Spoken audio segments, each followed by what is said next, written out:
Well, hey folks, welcome back. And oh man, yeah, what are you doing there, Tom? You know what?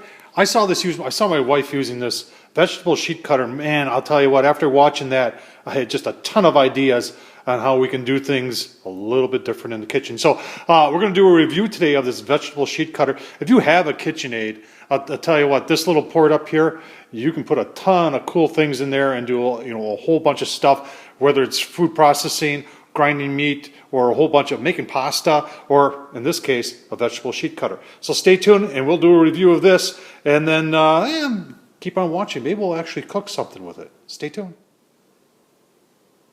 All right, let's get started here. The first thing a lot of people always ask is, what'd you pay for this?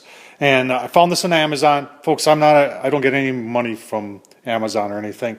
This is on Amazon, 74 bucks. This is late December of 2018, almost 2019. Happy New Year, by the way. And let's just open it up real quick. Nice storage case, first off. I mean, you're going to want to store it in this. And they made this with every intention of you storing it like this. It's got some good directions here. It's got a whole book here for you. And what I really like, it's got this get started, a quick start guide, because I realize not everybody's going to read that whole book, but nice pictograms here showing how everything works. Obviously, safety first. What we've got here in the box is you've got the two blades that come with it. You've got this one which says thin on it, and there's the blade right there. And it looks like it is, sure, you could take those off and put new blades on. So it's not like it's a one and done when it gets dull that you gotta throw it away. And there's a thick one, nice guards on there. Here's the kind of like the spindle that you put through, like we're gonna do potatoes today. So this is what you would put through your potato to hold it in place. And then you've got the actual thing here itself that you can see this end goes in to the KitchenAid, and the other end is how you adjust everything and you put your blades on here. So I'll tell you what, setup looks really super simple here. Overall construction is nice. I mean, it is very well made. There's some heft to this thing too. It's you can tell it's made to last. So I'll tell you what, there's another part in here. Yeah, and this is for the other end. So you got one end that's got the spindle that goes in from this end, and then you've got this end. Let's see if I can get that goes on the other side. So you would hook your potato up in between all that. So let's get it installed, shall we? All right, installation is pretty straightforward here. Obviously, you've got the square part which goes into the other square part in there. You've got a pin. You can see that right there. That pin lines up with that groove right there. So in order to put it in, you just kind of like that, and then you would tighten your set screw here, and pretty much in like Flynn. So let's get the rest of it put together. All right, let's just show you how one of the blades fit in there. And they go in, there's no screws or anything. They just kind of fit in like that. And the guard flips up like that.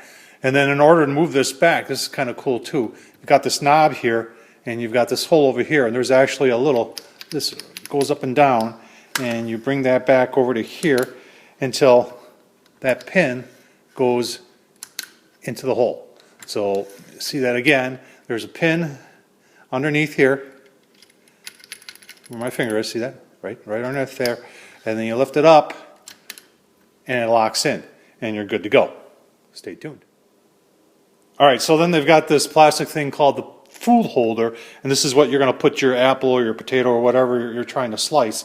Nice thing I like about this is that when you're not using it, this guard falls down over the blade, so you're not going to cut your hand. Good idea.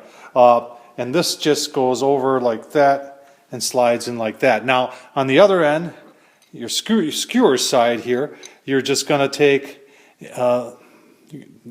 this part off, and then this is going to go right in there, and then you've got that part there, which and you've got I think there's some lines on here.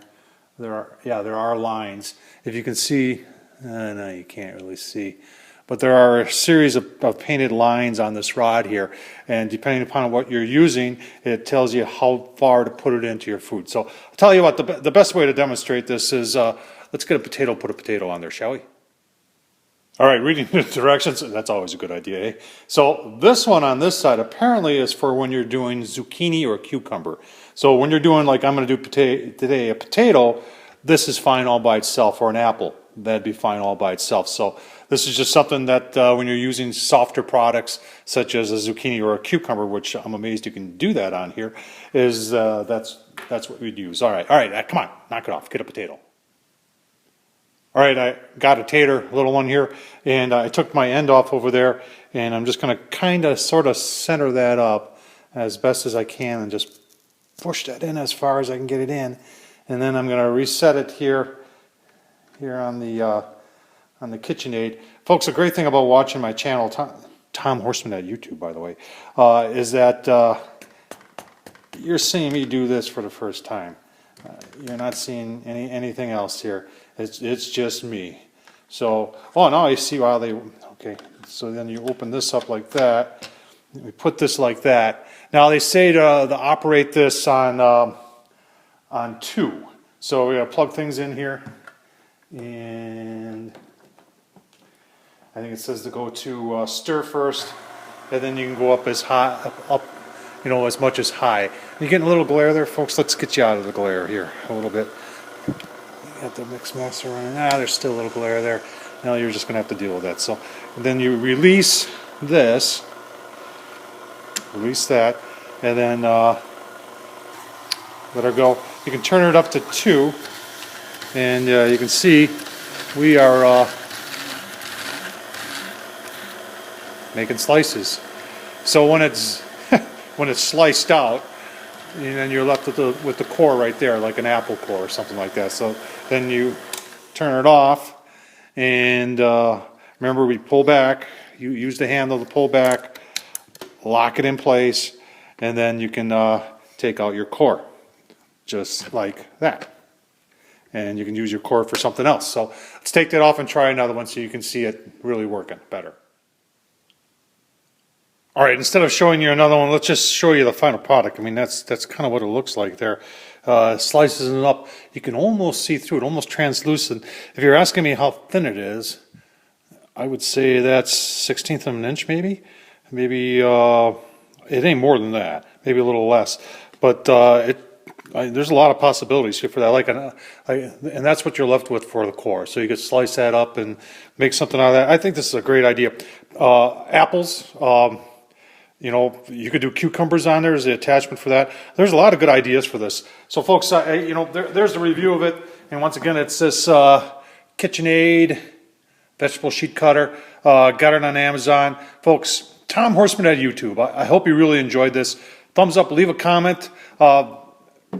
Check out my channel, over 600 videos on there. I'm going to be doing a little bit more than amateur barbecue stuff. You're going to see some how-to videos if you're interested, how to put shelves in the closet so you can store all your kitchen gadgets. Or, hey, how about some heavy-duty, home-built shelving brackets that are super simple to do for your garage or your basement. Stay tuned. You're going to see a whole bunch more of that coming up in the near future. Folks, as always, can't say it enough. Thanks for watching. I really do appreciate it.